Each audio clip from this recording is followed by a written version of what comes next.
Big hello to all of you. This is Tarannum here with my next video. Today's video is on the topic of forfeiture of shares and reissue. Forfeiture of share and reissue of share exam के point of view से बहुत ही important question है। तो आजकल जो भी मैं videos upload कर रही हूँ सारी की सारी इंपॉर्टेंट टॉपिक्स के ऊपर ही हैं, ताकि आप एग्जाम में इनकी प्रिपरेशन अच्छी तरीके से कर सकें। तो मैं होप कर रही हूँ कि आपको शेयर्स के चैप्टर में इशू का जर्नल एंट्री किस तरीके से होती है वो ऑलरेडी आती होगी। सिर्फ आज मैं टॉपिक में ले रही हूँ कि किस तरीके से हम फॉरफीचर करते हैं। और मैं आपको रिमाइंड कराना चाहूंगी कि ये जो आज का टॉपिक मैंने लिया है ये प्रीमियम के केस में किस तरीके से फॉरफीचर की एंट्री होती है उस पर है। ठीक है, एक होता है एट पार के केस में किस तरीके से फॉरफीचर करना है, प्रीमियम के केस में किस तरीके से फॉरफीचर करना है। तो आज के टॉपिक में मैंने लिया है प्रीमियम के केस में किस तरीके से फॉरफीचर की एंट्री होती है। ठीक है, तो आपको ये बात ध्यान रखनी है कि प्रीमियम के केस में फॉरफीचर की एंट्री को अगर आप नहीं समझ पा रहे हैं तो ये वीडियो आपके लिए हेल्पफुल रहेगी। तो आज की जो वीडियो है टॉपिक से आप समझ ही गए होंगे, क्लास 12th के लिए अकाउंटेंसी के लिए है और एग्जाम के पॉइंट ऑफ व्यू से ये क्वेश्चन 3 मार्क्स या 4 मार्क्स कैरी करता है। तो अगर आप ये क्वेश्चन अच्छी तरीके से समझ लेते हैं तो आपके 3 मार्क्स या 4 मार्क्स कंफर्म हो जाते हैं। ठीक है, तो स्क्रीन पर आप क्वेश्चन देख ही रहे होंगे कि किस तरीके का क्वेश्चन है। तो एक बार हम रीड कर लेते हैं। यहाँ पे है L limited forfeited 470 equity share of ₹20 each issued at a premium of ₹3 per share for the non payment of allotment money। L limited है, उन्होंने फॉरफिट किए हैं 470 इक्विटी शेयर और उसकी फेस वैल्यू आपको गिवन है 20 ईच और उन्होंने इशू किया है प्रीमियम और प्रीमियम का अमाउंट आपको गिवन है 3 पर शेयर। ठीक है, और क्यों फॉरफिट कर रहे हैं अगर आप फॉरफीचर नहीं समझते हैं तो मैं आपको बता देती हूँ। फॉरफीचर का मतलब यह है कि अगर कोई शेयर होल्डर कंपनी की तरफ से कॉल्ड अप करने के बावजूद भी, ठीक है, लीगल नोटिस भेजने के बावजूद भी अगर पेमेंट नहीं करता है किसी भी कॉल की, तो उस केस में कंपनी उन्हें लीगल नोटिस सेंड कर देती है और उसके बाद उनकी शेयर्स को क्या कर देती है, फॉरफिट कर लेती है, यानी कि जब्त कर लेती है। तो इसके लिए फॉरफिट करने के लिए आपके पास रीजन होना चाहिए कि क्या उस शेयर होल्डर ने नहीं दिया है। तो यहाँ पे आपको बताया गया है कि उस शेयर होल्डर ने non payment of allotment money, उसने अलॉटमेंट मनी नहीं दी जो कि ₹8 की थी इंक्लूडिंग ₹3। अब यहाँ पे जो प्रीमियम का अमाउंट दे रखा है वो अलॉटमेंट के साथ इंक्लूड है। तो आपको क्वेश्चन में ये चेक करना है कि प्रीमियम का अमाउंट किसके साथ अटैच है। तो नॉर्मली क्या होता है कि अलॉटमेंट के साथ ही अटैच होता है। ठीक है, तो ऐसा ही यहां पर भी है कि अलॉटमेंट के साथ ही इंक्लूडिंग है प्रीमियम और जो कि प्रीमियम के साथ मिलाकर ₹8 कवर अप करता है। तो उन्होंने अलॉटमेंट मनी नहीं दी, दैट मीन कि उन्होंने प्रीमियम का अमाउंट भी नहीं दिया होगा। तो यही केस मैं आपको समझाना चाहती हूँ जिसमें स्टूडेंट्स को डिफिकल्टी होती है। नेक्स्ट आ जाते हैं और उसने क्या नहीं दिया, एंड फर्स्ट कॉल ऑफ ₹5 पर शेयर। अब उसने अलॉटमेंट के साथ फर्स्ट कॉल भी नहीं दिया जो कि 5 पर शेयर है। ठीक है, फाइनल कॉल ऑफ ₹5 पर शेयर वॉज नॉट मेड, अभी फाइनल कॉल की डिमांड नहीं की गई है। तो जब हम एंट्री करेंगे तो उसमें कॉल्ड अप का अमाउंट किस तरीके से लेते हैं ये मैंने आपको प्रीवियस वीडियो में समझाया हुआ है। आप चाहें तो मेरी प्रीवियस वीडियो को देख सकते हैं जो कि मैंने आई बटन में आपको गिवन किया है। ठीक है, तो जितना अमाउंट आप कॉल्ड अप करते हैं उसी के अकॉर्डिंग आप फॉरफिट भी करते हैं। ठीक है, तो फाइनल कॉल में आपको ध्यान रखना है कि अभी कॉल्ड अप नहीं किया गया है। उसके बाद ये कहते हैं कि आउट ऑफ दीज, अब यहाँ पे आगे जो लाइन बात होती है वो क्या है, री इशू की एंट्री है। तो पहले हम फॉरफीचर तक की एंट्री कर लेते हैं जनरल एंट्री, देन हम री इशू पर जाएंगे। ठीक है, तो पहले आ जाते हैं फॉरफीचर की एंट्री में। तो फॉरफीचर की एंट्री स्टार्ट होती है इक्विटी शेयर, क्योंकि यहां पे आपको मेंशन है ये कैसे शेयर है, इक्विटी शेयर। तो equity share capital account debit,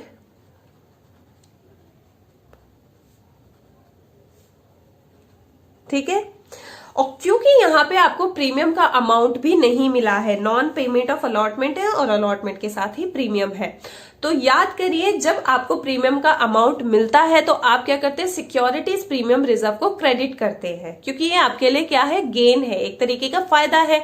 तो जब भी फायदा होता है तो आप उसे क्रेडिट करते हैं। इसी तरीके से अगर आपको प्रीमियम का अमाउंट नहीं मिला है तो उसका अपोजिट हो जाएगा, यानी प्रीमियम को आप डेबिट कर देंगे। मिलने पर क्रेडिट होता है, ना मिलने पर डेबिट होता है। ये है आपका याद रखने का तरीका।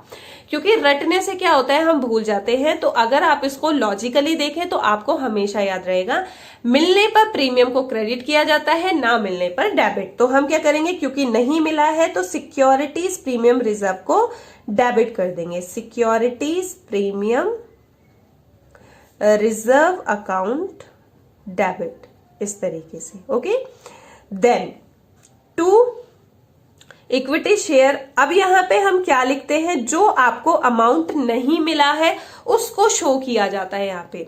अगर आपको जनरल एंट्री नहीं पता है तो आप पहले मेरी प्रीवियस वीडियो चेक कर सकते हैं, उसमें मैंने पूरी डिटेल्स में बताया है कि किस तरीके से जनरल एंट्री होती है। ठीक है, तो यहाँ पे आपने लिखना है जो आपको नहीं मिला, जो मिल चुका है उसको अभी हम नहीं लिख रहे हैं, जो नहीं मिला पहले उसे लिखेंगे।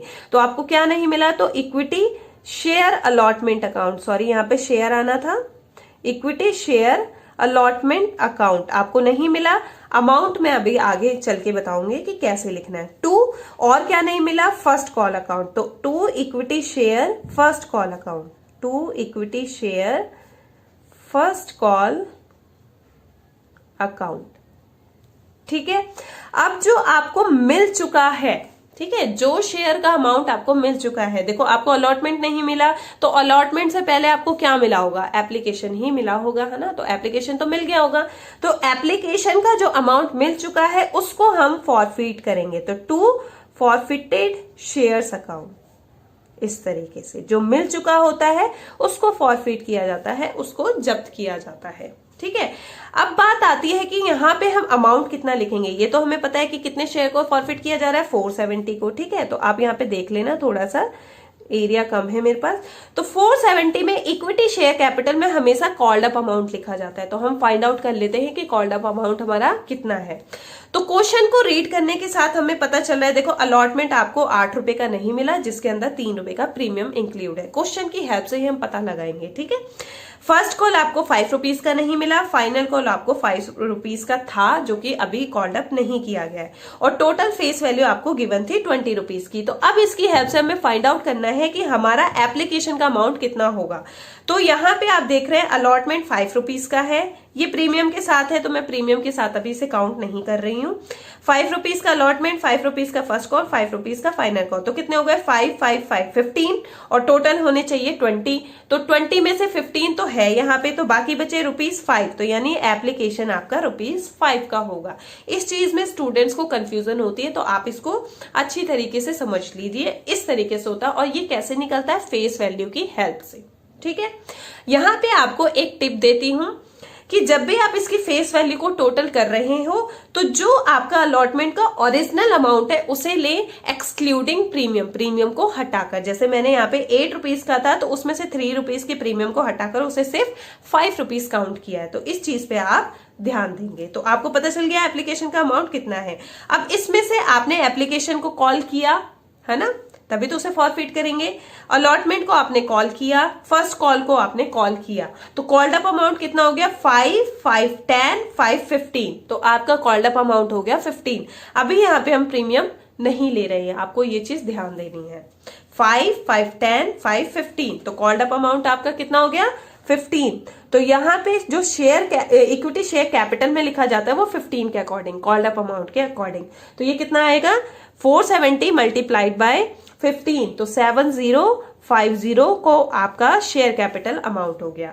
अब प्रीमियम आपका कितने का था, 3 रुपीज का, जो कि आपको नहीं मिला, तो यहां लिखेंगे 470 मल्टीप्लाई बाय 3, तो ये कितना हो जाएगा, 1410, इस तरीके से।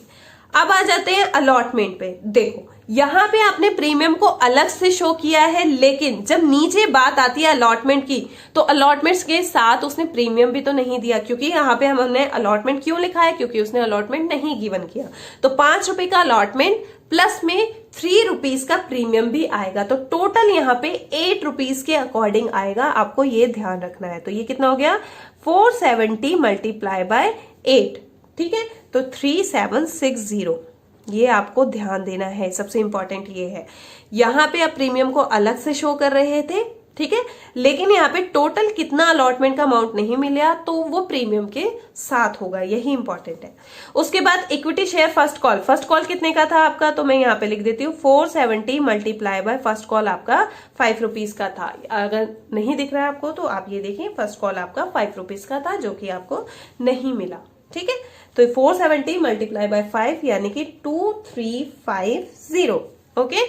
फॉरफिटेड में कौन सा डालते हैं हम अमाउंट, तो फॉरफिटेड में हम अमाउंट डालते हैं जो हमें मिल चुका है, यानी कि हमें क्या मिल चुका, एप्लीकेशन मिल गया होगा। देखो एप्लीकेशन तो मिल ही जाता है क्योंकि एप्लीकेशन का अमाउंट ही आप शेयर होल्डर ने पे किया होगा, तभी तो वो आपकी कंपनी का शेयर होल्डर बना होगा ना। तो एप्लीकेशन तो उसने दे दिया 5 रुपीज का, तो ये भी आ जाएगा 470 मल्टीप्लाई बाय 5, तो 2350। तो इस तरीके से फर्स्ट एंट्री हमारी कंप्लीट हो जाती है। तो ये एंट्री हो गई हमारी फॉर फीचर की। अगर आपको डेट गिवन है तो आप डेट डाल दीजिए, नहीं तो 1 और 2 के अकॉर्डिंग कर दीजिए, ठीक है। अब आ जाते हैं नरेशन पे। तो नरेशन तो आपको पता ही है कि आपको क्या लिखना है। तो यहाँ पे आप ऐसा लिख सकते हैं, मैं आपको बता दे रही हूँ, मैं लिख नहीं रही हूँ, मैं आपको बता देती हूँ। आपने लिखना है being 470 shares forfeited for non payment of allotment and first call. फिर से रिपीट कर देती हूँ, being 470 shares forfeited for non payment of allotment and first call. Simple है, बहुत सिंपल है, ठीक है। अब आ जाते हैं हमारी रीइश्यू की एंट्री पर। ये मैं ब्लैंक छोड़ रही हूँ, ये आप खुद ही कर लीजिएगा। रीइश्यू के लिए हम क्वेश्चन देख लेते हैं, रीइश्यू में क्या कहा गया है वो यहां से था। अब आपको चेक करना है कि क्या इन्होंने 470 को ही फॉरफिट करके रीइश्यू किया है या फिर उसमें से कुछ ही शेयर रीइश्यू किए हैं।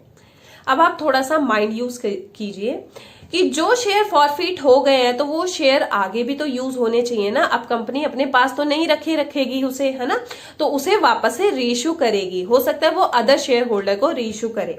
जिन शेयर होल्डर से पैसे नहीं मिल रहे थे उनसे उन्होंने फॉरफिट कर लिया, अब वो अदर शेयर होल्डर को क्या करेगी, इश्यू करेगी। तो इसी को हम कहते हैं रीइश्यू करना। तो उसमें से कितना रीइश्यू किया है इन्होंने हमें चेक करना है। अब ये कह रहे हैं out of these 235 share were issued. देखो 470 थे बट उन्होंने 235 रीइश्यू किए हैं। तो इसमें हम एक फॉर्मूला यूज करते हैं, क्यों, क्योंकि ये दोनों जो अमाउंट है वो सेम नहीं है। अमाउंट कह रही हूँ शेयर्स, ये दोनों शेयर्स सेम नहीं है, तो उसके लिए एक फॉर्मूला यूज होता है। तो मैं आपको बताऊंगी वो फॉर्मूला कौन सा है और कैसे किया जाता है, ठीक है। तो ये एक ऐसा भी केस है कि अगर हम जितने फॉरफिट कर रहे हैं उसमें से कुछ को रीइश्यू कर रहे हैं तब कैसा केस होगा, तो ये वो केस है, ठीक है। उसके बाद है 19 ईच में रीइश्यू किया है। आपकी फेस वैल्यू कितनी थी 20 ईच, लेकिन आपने कितने में रीइश्यू किया 19 ईच, ठीक है। अब ये वाला केस भी बनता है जब फेस वैल्यू आपकी डिफरेंट हो जाती है। तो फेस वैल्यू डिफरेंस में दो चीजें देखी जाती हैं। नंबर 1 है कि फेस वैल्यू आपकी ज्यादा हो रही है तो उसको प्रीमियम कहा जाता है। अगर आपकी फेस वैल्यू कम हो रही है तो उसको कहा जाता है डिस्काउंट। तो ये क्योंकि पहले 20 था अब ये 19 हो गया है, तो ये क्या हो गया है, डिस्काउंट का केस। तो यानी कि जो आपने रीइश्यू किया है, ठीक है, वो डिस्काउंट पे किया है, ठीक है। फिर ये कह रहा है पास necessary journal entry for the above transaction in the book of L limited. अब हम रीइश्यू की एंट्री कर रहे हैं, फॉरफिचर की एंट्री तो कर चुके हैं। तो जब भी हम रीइश्यू करते हैं तो बैंक अकाउंट डेबिट, और क्योंकि ये डिस्काउंट के साथ रीइश्यू किया गया, और मैं आपको बता चुकी हूं डिस्काउंट के साथ क्यों, क्योंकि फेस वैल्यू 20 पहले थी, अब 19 में रीइश्यू किया गया, तो इसलिए डिस्काउंट के साथ। तो डिस्काउंट के साथ रीइश्यू किया जाता है, तो यहां पे हम लिखते हैं फॉरफिटेड शेयर्स अकाउंट डेबिट।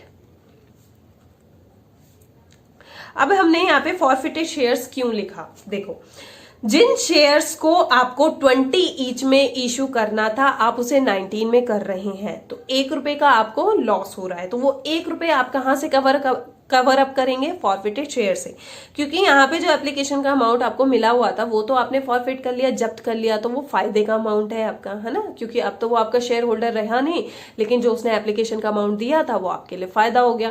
तो जो भी नेक्स्ट चल के रीइश्यू के टाइम अगर आपको किसी तरीके का नुकसान हो रहा है तो उस नुकसान को हम कहां से कवर अप करेंगे, फॉरफिटेड शेयर्स में से।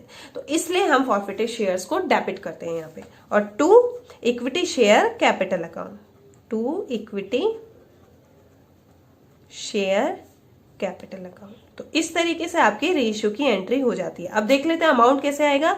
आपने कितने शेयर रीइश्यू करे, 235, तो 235 को रीइश्यू किया कितने में, 19 में, तो 19 के अकॉर्डिंग कितना आ जाएगा, 4465 ओके। फॉरफिटेड शेयर्स में से आपके 235 इंटू 1 के हिसाब से आपको यहां से लेना पड़ रहा है, क्योंकि 1 रुपए की कमी पड़ रही है, 19 प्लस 1 तभी तो 20 होगा ना, फेस वैल्यू कंप्लीट होगी। तो आपको लेना पड़ रहा है 235 फॉरफिटेड शेयर से, और आपका शेयर कैपिटल कितने का है, 235 मल्टीप्लाई 20। यहां पे आपको ध्यान देना है कि आपकी फेस वैल्यू कितनी है। तो ये डिस्काउंट पर है या प्रीमियम पर है, ये चेक करने के लिए आपको हमेशा फेस वैल्यू देखनी होती है, ठीक है। ये वाली भी फेस वैल्यू, और जब आप रीइश्यू कर रहे हैं तो वो भी फेस वैल्यू, ठीक है। तो आपको इस चीज का ध्यान देना है किस तरीके से होगा, ओके। तो 235 मल्टीप्लाई बाय 20, तो ये आ जाता है 4700। इस तरीके से आपकी ये रीइश्यू की एंट्री हो जाती है, ठीक है। अब हम यहाँ पे क्या करेंगे, जो भी हमारा फॉर फीचर का अमाउंट होगा उसको हम ट्रांसफर करेंगे कैपिटल रिजर्व में। तो नेक्स्ट एंट्री होती है हमारी कैपिटल रिजर्व में ट्रांसफर करने की, ठीक है। तो इसकी भी नरेशन आप लिख लेंगे, मैं ऐसा होप कर रही हूं कि इसकी नरेशन आप बुक की हेल्प से लिख लेंगे, कोई इतना टफ है नहीं। या फिर आप ऐसे भी लिख सकते हैं, बीइंग 235 शेयर रीइश्यूड एट ₹19 पर शेयर, इस तरीके से आप लिख सकते हैं। अब बात आती है कैपिटल रिजर्व में ट्रांसफर करने की, तो किसको ट्रांसफर करेंगे, तो forfeited shares, share forfeited account debit या फिर फॉरफिटेड शेयर्स अकाउंट डेबिट, कुछ भी लिख सकते हैं आप, दोनों ही करेक्ट है, to capital reserve account, capital reserve account. अब देखो यहां पे अमाउंट होगा, जो अमाउंट होगा वो डायरेक्टली ट्रांसफर नहीं होगा। अब हमें इसमें चेक करना होगा कि कितना अमाउंट हम ट्रांसफर करेंगे। तो मैं आपसे जो फॉर्मूले की बात कर रही थी, तो अब बारी आ जाती है फॉर्मूले की कि फॉर्मूला कैसे होगा, ठीक है। तो वो हम चेक करते हैं यहाँ पर कि amount to be transfer to capital reserve, amount to be transfer to capital reserve. अब इसका सिंपल सा मैं आपको फॉर्मूला बताती हूँ, बहुत ही सिंपल सा, ठीक है। फॉरफिटेड का अमाउंट कितना है, देखो चेक करो, फॉरफिटेड अमाउंट कितना है,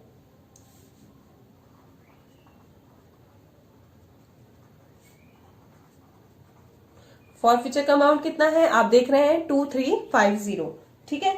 तो 2350 जो है वो किसके अकॉर्डिंग है, 470 शेयर्स के अकॉर्डिंग है। आप खुद ही देखो 470 शेयर है ना, 470 शेयर के अकॉर्डिंग 2350 आ रहा है, लेकिन रीइश्यू करते टाइम आपने सिर्फ कितने रीइश्यू करें, 235। तो 235 पे कितना फॉरफीचर का अमाउंट आएगा ये हमें चेक करना है। मैं फिर से रिपीट करती हूँ, जब हमने 470 शेयर फॉरफीट किए थे तो उसके अकॉर्डिंग आपका फॉरफीचर का अमाउंट आ रहा था 2350, लेकिन अब जो हमने रीइश्यू किया है सिर्फ 235 किया है, तो 470 पे जो फॉरफीचर का अमाउंट था, जरूरी थोड़ी है कि 235 पे भी वही अमाउंट होगा, वो तो डिफर करेगा, डिफरेंट होगा, है ना। तो अब हम चेक करें कि 235 पे कितना होगा। तो ये फॉर्मूला लगाया आपने, तो ये आता है 1175।